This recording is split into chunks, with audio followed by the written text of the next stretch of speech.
Hur många arbetslösa kriminologer tål egentligen Sverige?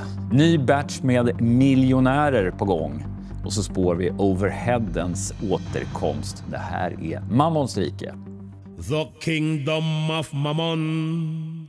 Economics. Pop culture. Finance. Mammons rika. Ja, välkomna tillbaka till ännu ett avsnitt av Mammons rike. Jag sitter här i mitt spatiösa kök tillsammans med Åsa Linderborg, Fredrik Strage och Fanny Svärd. Journalist, tidigare programledare på P3 och nu reporter på Expressen. Ja, och nöjeskrönikör i Expressen. Nöjeskrönikör. Är det lite av ditt expertområde? Absolut. Det är ju nöje, det är populärkultur. Kändisar är ett annat ord som jag brukar slänga mig med.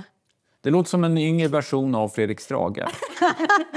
Nej, alltså du tar ju hand om finkulturen. Jag tar mer fulskräpet. Oj, det var en komplimang till Fredrik. When I go high, you go low. Men lite så. Ja. Jag tycker vi båda fyller en funktion. Ja, det tycker jag också. Och det är därför bägge två sitter med här i Mammons rike. För här så är vi funktionella, eller hur Åsa?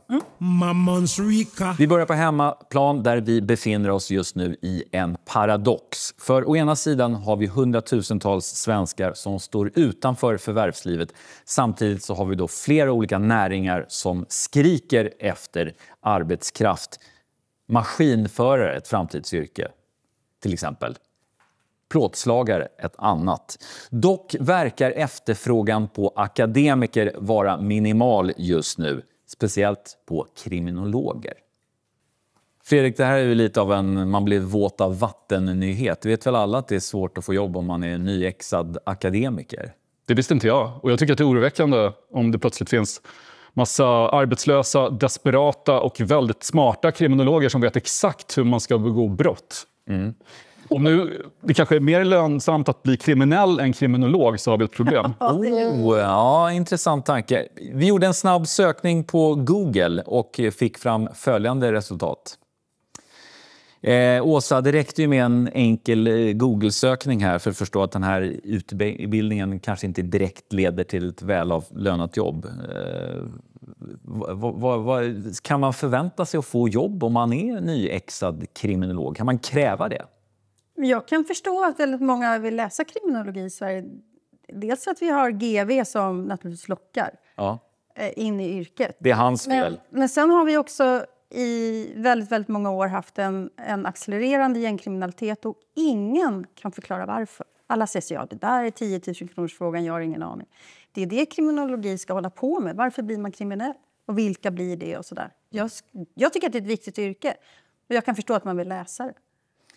Men jag kan också tycka det är väldigt lätt att håna folk som lägger ner väldigt många år. Pluggar för att bli någonting.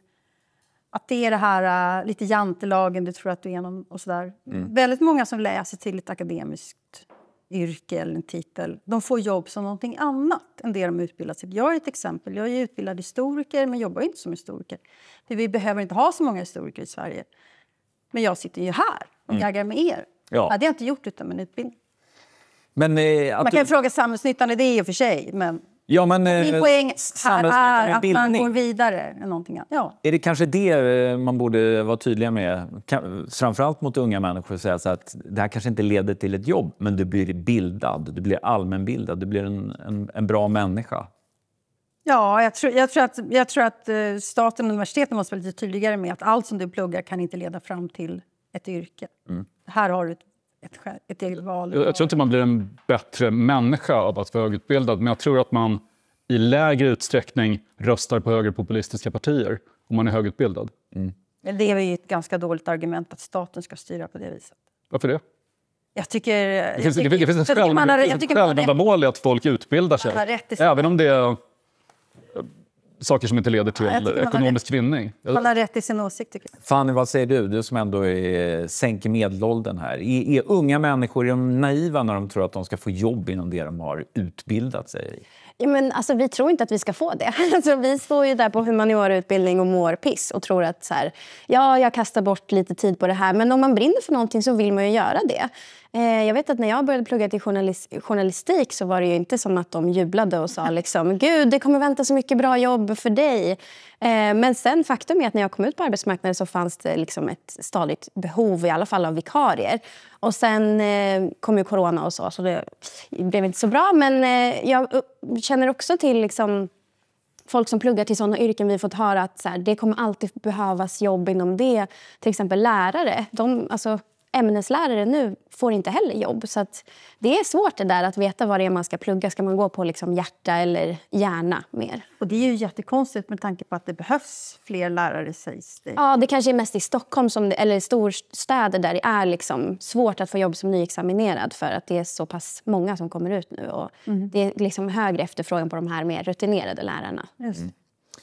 Det är kul att du börjar prata om passion, för att jag gick ut i den bistra verkligheten och frågade vad svenska folket hade att säga i frågan. Ska man gå på pension, alltså vara strategisk, eller ska man gå på passion, alltså vara lite mer luststyrd när man väljer yrke? Hur man ska tänka när man väljer yrke?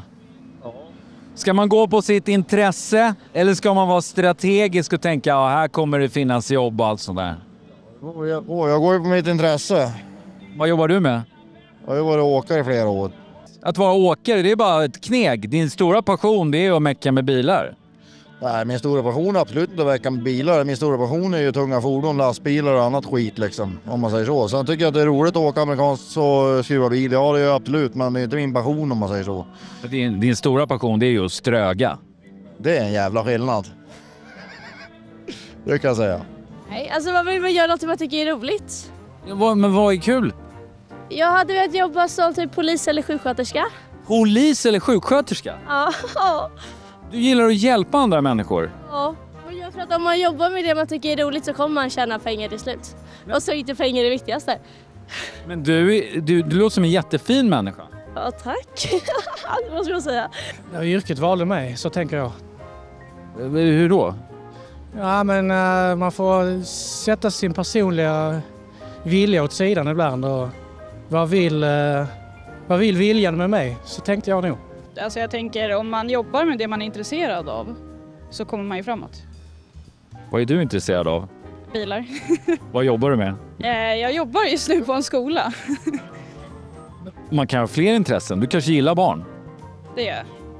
Men vad är ditt råd då till unga människor som kanske tänker så här, hur ser arbetsmarknaden ut? Jag vill bli kriminolog eller ska jag bli plåtslagare istället? Man kan inte veta hur marknaden ser ut när man är vuxen.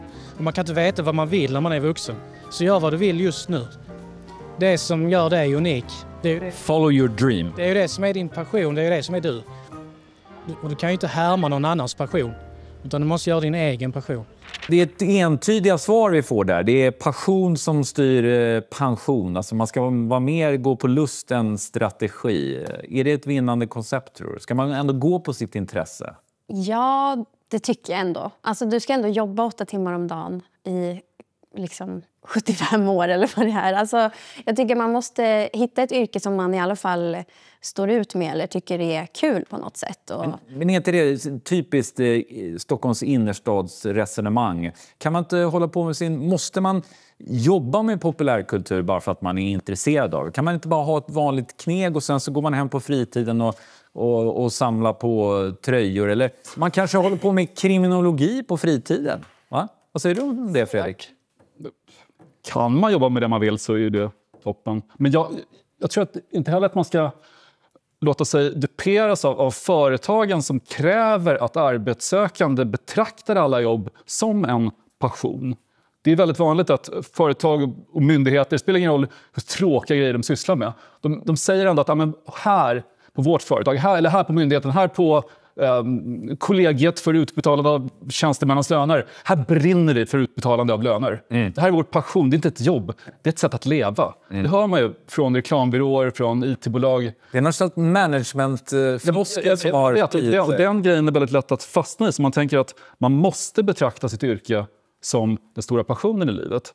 När man lika väl borde kunna betrakta jobbet som något man gör för att få in pengar. Så det viktiga gör man vid sidan av. Det gör ju de flesta som tillhör LO-kollektivet. De går till jobbet och betar av sina dagar, sliter ganska hårt och håller ju inte 75 år som Fanny mycket riktigt påpekar. Man ska ju hålla ett helt yrkesliv. De har ju hobbys istället. Det är det arbetarklassen liksom är bäst på. Det är att ha hobbysar därför att de kan inte förverkliga sig på sina arbetsplatser utan de pysslar med annat. Självförverkligandet kanske inte måste ske just på arbetsplatsen. Nej, och jag tycker att det här är medelklassens lyx att tänka att jag ska ha ett jobb som också är min identitet. Eller det tror jag väl i och för sig att många har. Men att jag ska ha ett jobb där jag också kan förverkliga mig själv. Det ska vara min passion. Någonting jag kan liksom skryta med och bla bla. Så. Men åter till grundfrågan då. Om vi nu får ett samhälle där vi har en hög akademikerarbetslöshet.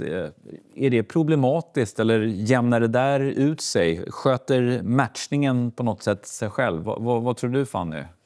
Ja, alltså jag vet inte riktigt. Ju länge vi har... Det är ju gratis att plugga i Sverige. Så det är ju liksom någonting i grunden bra. Ja, Fanny, de betalar studieskulder sen. Just det. Men det är ganska låg ränta på dem. Det är låg ränta.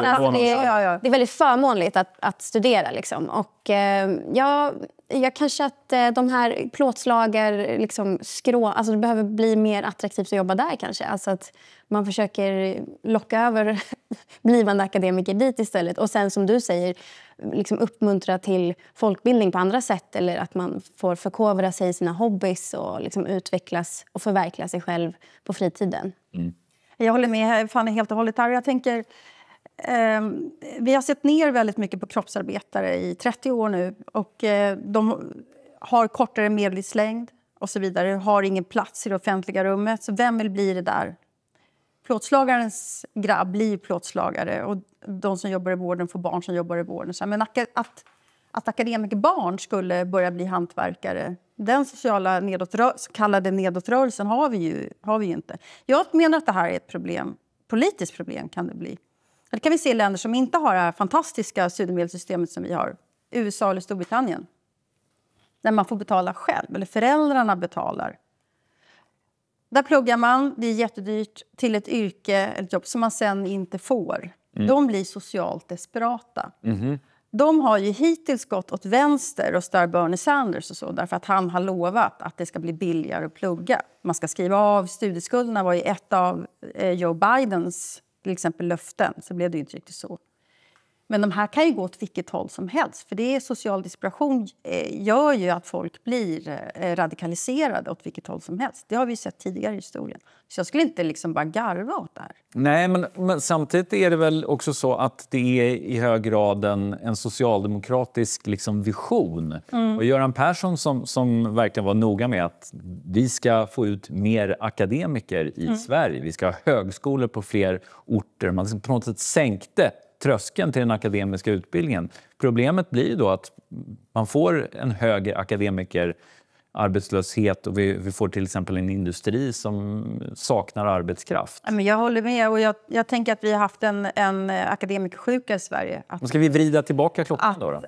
Men det är nästan så att du kan inte leva ett drägligt liv snart om du inte skaffar dig ett akademikeryrke som ger dig den inkomsten. Så har skillnaderna blivit. Det har gått inflation. Det är ju, för att jag menar, behöver ha så många utbildade kan man ju fråga sig. Det finns historiskt att det blir krig i Sverige. Ja. Det finns en ganska stor, eller en överhängande risk att vi ställs inför en klimatkollaps.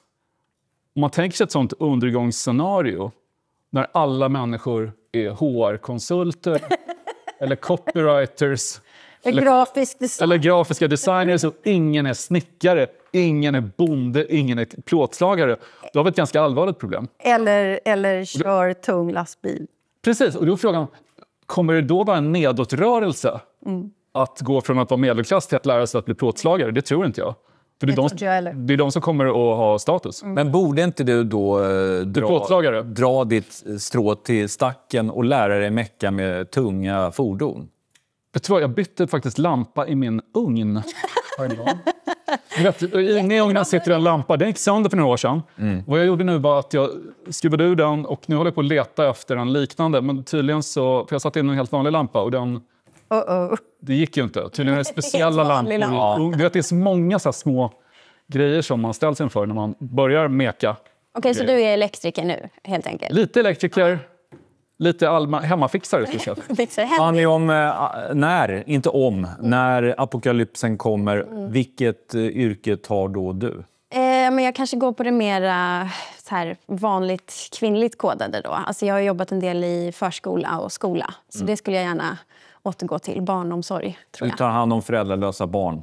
De behöver inte vara föräldrar. Mardröm tycker jag, jobba med barn. Jag ställer mig i storkök, tror jag. Ja. Okej, grytorna. Jag tänker, jag vet inte om de finns kvar efter apokalypsen, men jag kommer jobba på återvinningsstation och peka med hela handen. Brännbart dit och hårdplast dit och färgavfall i den där behållaren. Det är mitt... Tomhylsorna där. Tomhylsorna där och de lemlastade kropparna i den. Mammons Rika. Lite snabba nyheter. I samband med att Bob Hund genomförde sin sista spelning någonsin, kanske, så hade bandets sjätte medlem, han som har gjort alla deras skivomslag, konstnären Martin Kahn, en väldigt lång PowerPoint-presentation för hela publiken på Zinkensdamm. Roligt tyckte vissa, ett trauma tyckte andra. Vad tror ni? Kan det vara liksom spiken i kistan för PowerPointen som kulturyttring eller kanske en renässans? Nej, men jag tror lite på det senare. För jag har sett en del på TikTok och sånt som har PowerPoint-presentation för sina vänner. Där de berättar om så här, senaste dejten. Och så har de olika slides med, han hade på sig det här. Eller, vi gick till den här restaurangen. Alltså det är ett sätt att berätta för sina vänner. Så att, det kanske är det här bildstödet, tror jag är skönt för folk som har lite brain rot. Hjärna. Ja. Det finns ju också en PowerPoint-klubb på Södermalm i Stockholm. Då man en kväll i veckan kan gå och lyssna på PowerPoint-presentationer som är ungefär 3-4 minuter långa. Okay. Det var brain rot hjärna. Det får man av att titta på så kallade brain rots på TikTok. Ja. Och mest så här kortformat i regel, tänker jag. Man kan inte se en lång film till exempel. Nej, exakt. Attention span är ju... Liksom, hur vanligt tror jag det är? Ja, alltså lika vanligt som kriminologer. Jag tror vanligare. Vanligare. Varför är det lustigt med PowerPoint? Är det för att vi har lite kul åt så här, mellanchefen i Sverige? Men det är nog att det är så oändligt tråkigt kanske. Ja, men jag tror att det är på något sätt någon slags ett uppror. Ett ironiskt uppror mot hela det här HR-floskel-Sverige.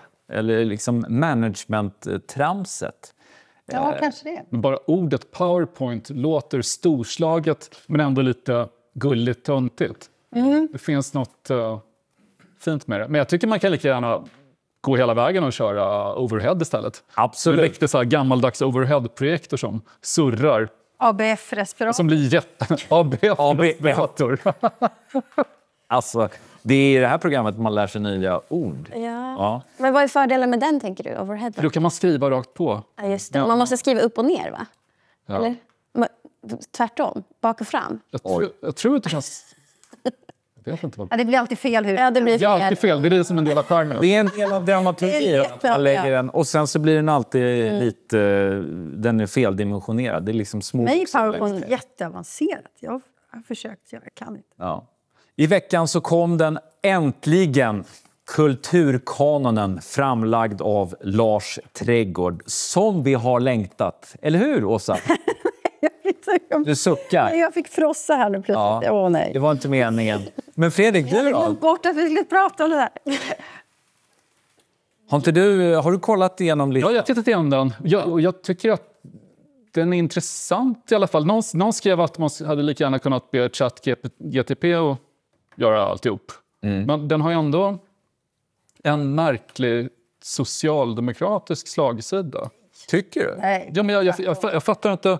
Sverigedemokraterna har beskrivit det här som en bekräftelse för nationalismen. Och så Verner von Heidenstam är inte ens med. Han är ändå liksom som har Carl Grimberg med som säger att svenska folkets historia är dess kungar. Men det är ändå, föreställ dig själv att så här, Heidenstam sitter upp i himlen för reda på det här. Han är inte ens med. Medan hans stora nemesis Strindberg är med med gifta som han blev åtalad för hädelse på grund av. Och sen har de med liksom Per Albin Hansson, de har med Pappaveckan, de har med... Makarna Myrdals Exakt. befolkningsfrågan. De har med alltså, feministpionjären Ellen Key.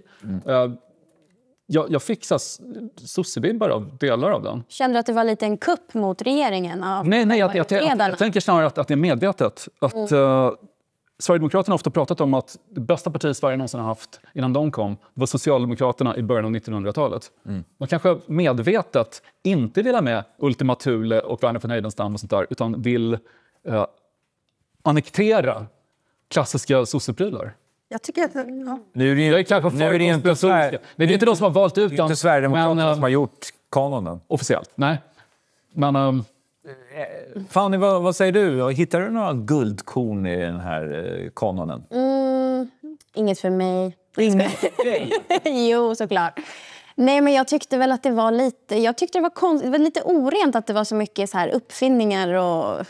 Ja, men, pappaledighet, är det kultur? Ja, jo, det är kultur. Men för mig blev det liksom lite oklart vad man ska ha den till också. Det är väl det som har varit den stora liksom, frågan här.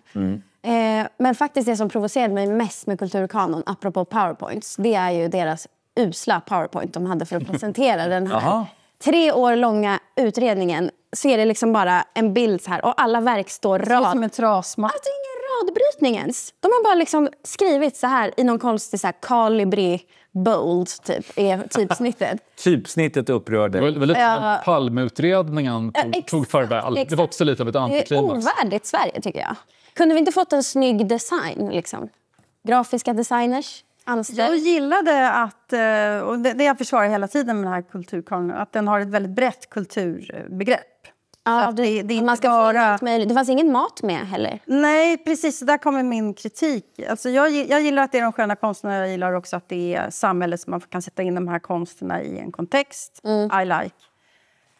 Vad jag saknar är ju den folkliga kulturen. Det fanns ingen dansbandsmusik, ingen logdans. Ingen popmusik? ABBA fanns inte med. Potatismos med falukorv fanns inte med. Allt sånt där som eller kåldolmar. Studiecirkeln.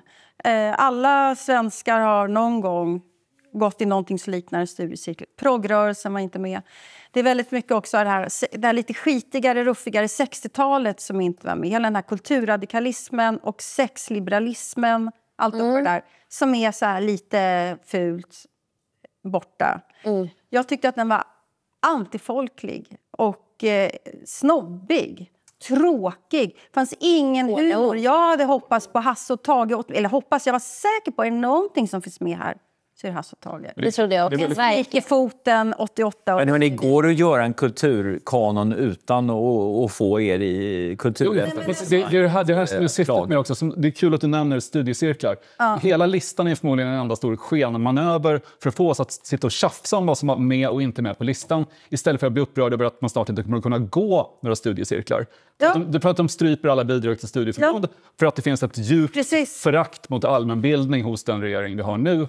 Som i sin tur bygger på att folk som inte är högutbildade är mer benägna att rösta på högerextrema partier. Vi är helt överens. Jag kan bara önska mig att alla som sitter i regeringen läser alla de här böckerna. För det är massa bra böcker, förstås. Och det är kul att tjafsa om en lista, det är jätteroligt. Jag tycker det också. Jag vet inte vad syftet att det finns ett underliggande syfte som är att men vi har bara listat grejer, nu kan vi skita i det här. Om vi ändå har en lista där arkitektur får finnas med, så tycker jag att den listan avslöjar precis hur trist en sån här lista är när man ska bygga upp en nation. Därför att man tar bara med det som man tycker har gått bra. Men ingenting som faktiskt präglar ett land men som också inneburit problem. Miljonprogramsområdet borde vara med på den här listan, tycker jag. 1 miljon bostäder ska byggas på 10 år därför att Sverige växer. Därför att vi har klarat oss helskinnad ur andra världskrig och så vidare. Viggen är med men inte miljonprogrammet. Viggen är med men inte Carl Johan De Geers skända flaggan. Carl Grimberg är med, men inte hela det här svenska långvariga identiteten av att vi är alliansfria, fred, nedrustning, kärnvapenfri zon. Det ska bli ett annat land nu och det syns ju här. Mammons Rika. Det är nära nu, ögonblicket som i alla fall jag har väntat på i nästan 2 år. Den rosa shoppingbanken Klarna sätts på New York-börsen. Klarna, detta företag som har förändrat och förbättrat livet för så många människor. Sprider nu, Jonas, eller? Inga kommentarer. Jag följer bara manus. VD:n Sebastian Siemiatkowskis resa som son till 2 polska immigranter, uppvuxen i betongförorten Gottsunda och som börjar på Handels och startar ett e-handels betalningsföretag mot alla odds. Den kan vi vid det här laget. Det har varit artiklar, söndagsintervjuer, sommarprat och böcker. Däremot så har det inte rapporterats lika mycket om alla dessa soon-to-be-miljonärer som nu kan casha hem på Klarnas notering.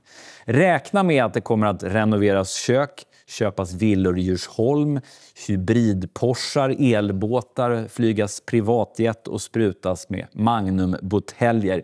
Åsa, det här är ju kanonbra för Sverige. Vi får massa miljonärer som kommer investera och sprida sina pengar och kanske starta stiftelser för föräldralösa barn och så. Alltså när jag har ordet Klarna så tänker jag bara på alla som har skuldsatt sig. Aha. Alla som har hamnat på Kronofogden. Hela den här affärsidén. Du tänker att man ska betala förseningsavgifter och alltihopa det där. Jag tänker mer på dem. Ja. Vi har ganska många miljardärer redan i Sverige. Ja, det kanske lite för många om du frågar mig. Ja. Men blir du ändå på något sätt glad över det här? Det kommer in pengar till Sverige. Det är väl mest, är det inte utländska bolag som har satsat mest? Jo, de stora investerarna är ju Silicon Valley-bolag, men det är också en hel del anställda som blir mångmiljonärer. De kommer väl de plöja ner i Sverige. Men för jag fråga, du tror att de här grunden, att de ska betala skatt som motsvarar det de borde betala? Är det vad du tror? Du tror att staten får in... Du lägger in ett politiskt ord där, borde betala. Ja, men tror du att tror du verkligen att Sverige blir rikare av det här? Marginellt. Marginellt rikare, tror jag. Men jag tror kanske inte att så många kommer flytta till Spanien eller Irland eller Jersey. Nej, det tror inte jag heller. Nej. Det är bara vad de hotar med hela tiden. Det behöver man ju inte, för Sverige är redan ett skatteparadis om man har blivit rik på aktier och sådär. Fan, vad tror du då? Kommer det här märkas på något sätt? Det kanske kommer märkas på kulturen rent utav. Tror du? Ja, men jag tror inte de är så... Alltså du tänker att de ska investera i kulturprojekt? Ja, de kanske kommer lägga pengar på kultur. Filantropi också. Ja, alltså nej, jag är väl lite på Åsas linje där, att jag tror inte att de här pengarna kommer röra sig så mycket utanför en viss krets liksom.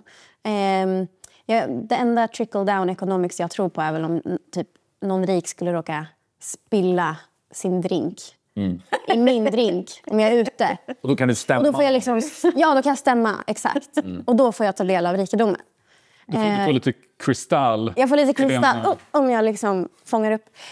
Så att jag tror inte riktigt att det här kommer att påverka typ matpriserna och sånt för vanligt folk. För att som du sa så är det ju redan ett skatteparadis lite grann. Alltså det finns ju så mycket miljardärer redan. Fredrik, vad tror du då? Kommer vi märka att det finns en massa klarnauter där ute som har blivit mångmiljonärer? Ja, men de blir väl ekonomiskt oberoende så de kan bara ta det lugnt hemma och börja läsa kriminologi. Förverkliga sina drömmar. Då får vi ännu fler kriminologer. Som inte har något att göra på dagarna. Jag vet att om jag hade jobbat på Klarna och fått väldigt många människor att nappa på såna här köp nu, betala sen-erbjudanden, skulle jag kanske inte i första hand ha investerat i aktier utan mer kollat om katolska kyrkan fortfarande säljer avlatsbrev för att minska risken att jag hamnar i helvetet.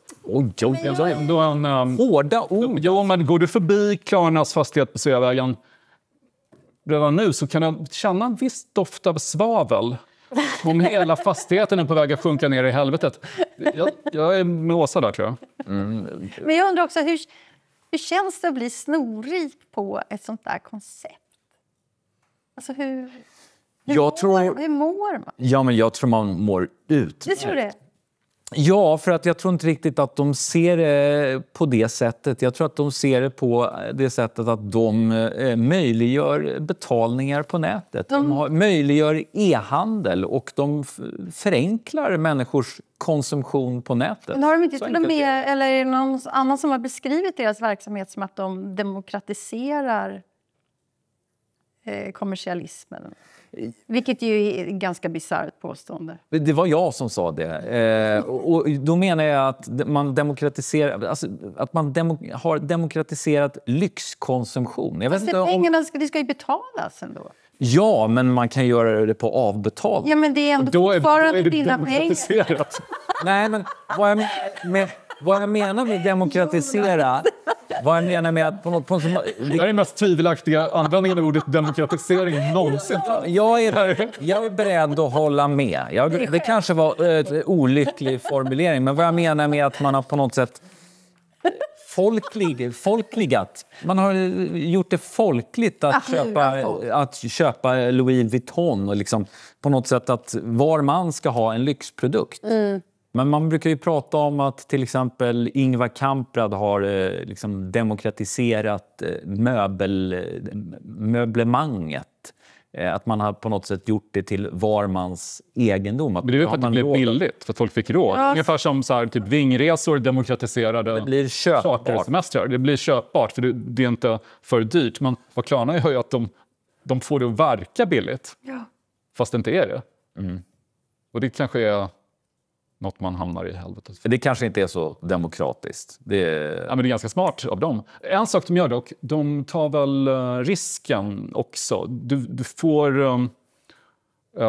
Du löper inte risk att bli blåst på nätet, vilket kan hända. Exakt. Och så Klarna gör betalningarna säkrare. Det får man ge dem. De gör konsumtionen väldigt mycket säkrare och pålitligare. Det kan man ju inte ta ifrån dem. Och det är väl den stora uppfinningen. Men jag brukar använda Klarna som så här, betalmedel, alltså bara med pengar som jag redan har. Ja. Jag har inte hamnat i, som tur är, avbetalningsgrejen än. Men jag kan verkligen förstå det suget hos liksom var och en. Att man vill ha den där grejen nu. Och på något sätt så har det blivit en del av identitetsbygge jättemycket. Alltså det kanske förväntas mer av en också att ha råd med vissa lyxsaker. Och så kan man försöka skjuta på problemet sen. Eller så lyckas man betala av också. Det är inte Klarna som har uppfunnit att man ska börja konsumera dyra modeprylar. Nej, de har kanske sett ett behov och varit snabba där. Men jag är lite dum så jag frågar en dum fråga. Men för att jag vill ha svar. Finns inga dumma frågor. Nej, det är bra. Här får man fråga. Det finns bara dumma människor. Ja, det gör det. Det är sant. Så här, nu är de ska få... Det blir det så att de då introduceras på börsen i New York. Betyder det också att Klarna finns för amerikanska konsumenter redan nu? Det är sånt här jag inte fattar. Ja, absolut. Och det har de funnits i 5-6 år. Oj, så gick man in på den amerikanska marknaden. Hur har det gått då? Det har kostat väldigt mycket pengar i form av kreditförluster, marknadsföring. Men man får säga att det har gått väldigt bra. Jag vet inte hur många kunder man har just i USA, men globalt har man ju 111 miljoner kunder. Och det fortsätter att växa. Det blir bara fler och fler kunder för varje dag och det blir bara högre och högre omsättning för varje dag. Ja, jag fattar. Men då kommer nästa fråga då. Finns det någon motsvarighet som är en konkurrent? Absolut, flera stycken. Ja. De största konkurrenterna är väl kreditkortsbolagen. Som har varit allsmäktiga tidigare och som blev väldigt nervösa när Klarna dök upp.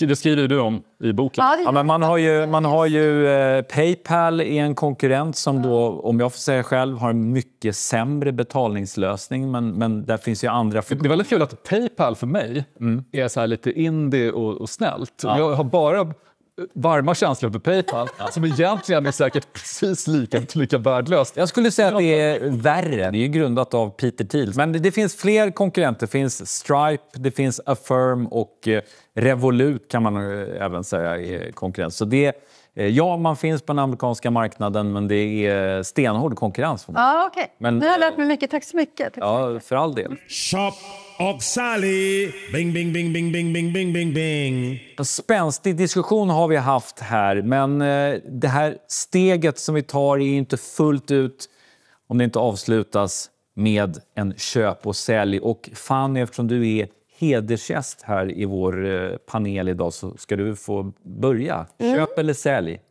Jag vill då köpa. Ja.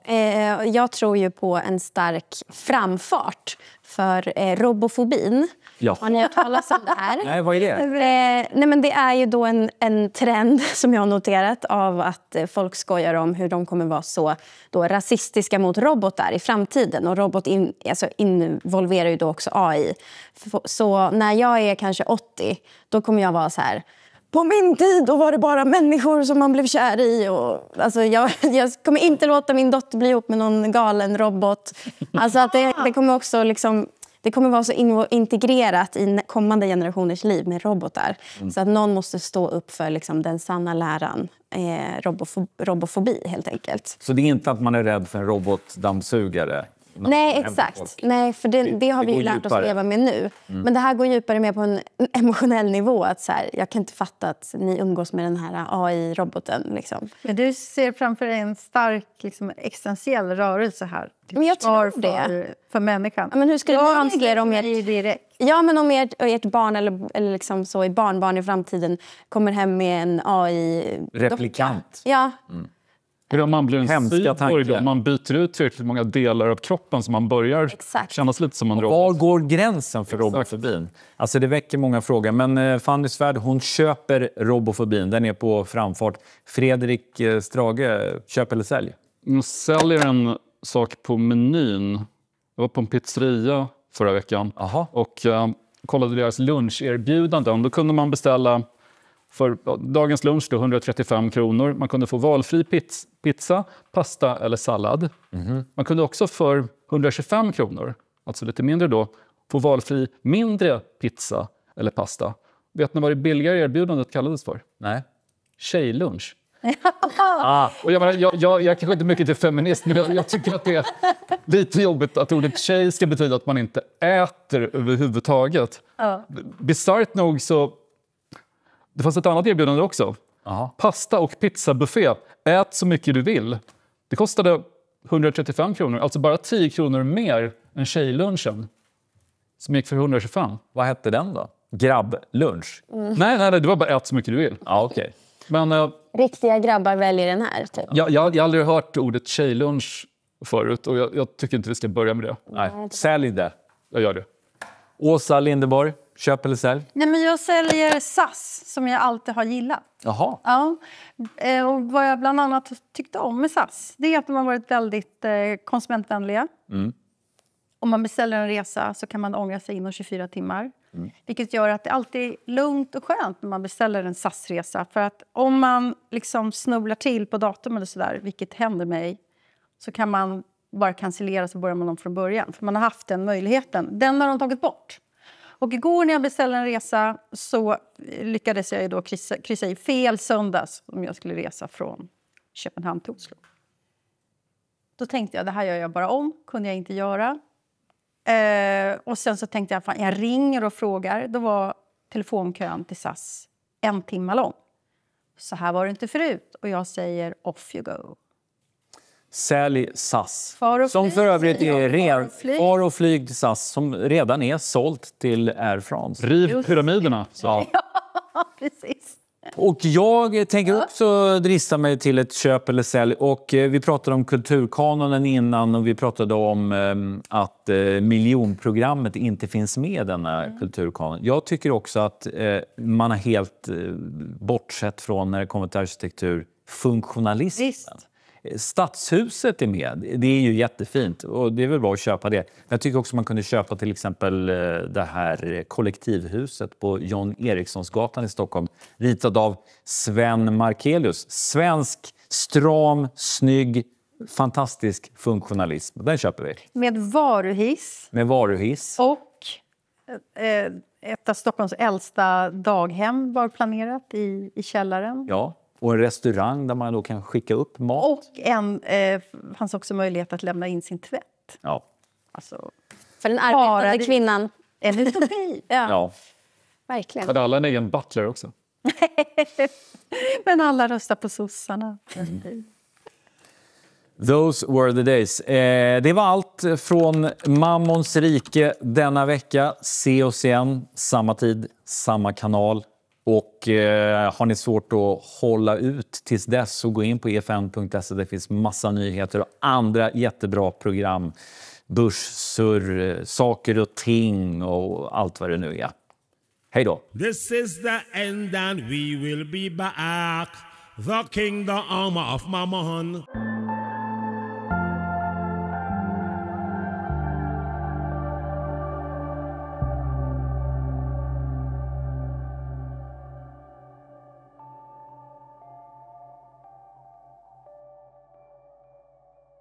Det här är en podd från EFN Ekonomikanalen. Tillförordnande ansvarig utgivare i tjänst är Erik Emanuelsson.